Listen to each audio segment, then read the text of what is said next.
Pumanaw na ang anak ni Kuya Kim Atienza na si Eman Atienza sa edad na 19. Sa unang tingin, mahirap paniwalaan, lalo na't ilang araw bago ang malungkot na balita ay nakita pa siya ng marami sa TikTok, masaya, puno ng enerhiya, at tila walang mabigat na dinadala. Pero sa likod ng mga ngiti at masasayang video, may kwento pala ng tahimik na pakikibaka na ngayon ay nagpaiyak sa buong online community. Kinumpirma ng pamilya Atienza sa isang Instagram post ang hindi inaasahang pagpanaw ni Eman. It's with deep sadness that we share the unexpected passing of our daughter and sister, Eman, ayon sa kanilang pahayag. Kasunod nito, ibinahagi nila kung gaano kasaya at kabuhay si Eman, isang anak at kapatid na nagbigay ng tawa, saya, at pagmamahal hindi lang sa pamilya kundi sa lahat ng nakakilala sa kanya. Ayon pa sa pamilya, si Eman ay isang taong marunong magpahalaga sa damdamin ng iba. Marami siyang napasaya, at higit sa lahat, naging inspirasyon siya sa mga kabataang nakikipaglaban sa mga isyong pangkaisipan.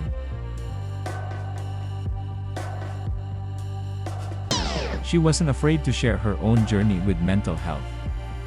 Her authenticity helped so many feel less alone, dagdag pa ng pamilya. Sa huli, hiniling nilang gunitain si Eman sa pamamagitan ng kabaitan, tapang, at malasakit sa kapwa, mga katangiang naging gabay niya sa araw-araw. Ngunit matapos ang pag-amin ng pamilya, bumalik sa usapan ng netizens ang huling TikTok post ni Eman. Sa video, makikita siyang nag-skateboard, umaakyat ng wall, at tumatawa kasama ang mga kaibigan. Walang bakas ng lungkot o problema, puro saya lang. Ang caption niya, "Life lately does this go hard." Sino nga ba ang mag-aakalang iyon na pala ang kanyang huling post? Ngayon, ang dating simpleng video ay nagiging simbolo ng kung gaano kabilis magbago ang lahat, at kung gaano kahalaga ang pagiging mabuti sa bawat isa, dahil hindi natin alam ang pinagdaraanan ng iba. Marami ang nagpaabot ng pakikiramay sa pamilya Atienza, kabilang ang mga kaibigan, tagahanga, at mga kapwa content creator. Sa mga komento, inalala nila si Eman bilang genuine, brave, at kind-hearted.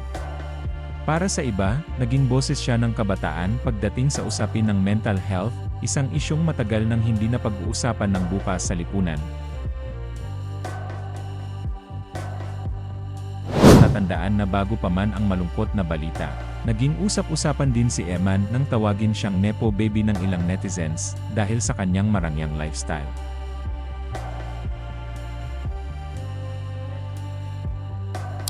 Ngunit mahinahon niyang nilinaw noon na kahit anak siya ni Kuya Kim at apo ng dating alkalde ng Maynila na si Lito Atienza, hindi sila tumatanggap ng kahit anong tulong pinansyal mula sa politikong bahagi ng kanilang pamilya.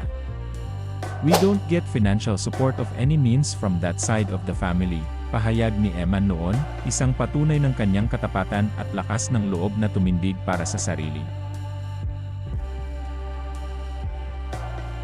Ngayong wala na siya, mas tumatatak ang mga alaala ni Eman, ang kanyang ngiti, ang kanyang boses sa social media, at ang inspirasyong iniwan niya sa mga kabataang natutong yakapin ang katotohanan ng buhay.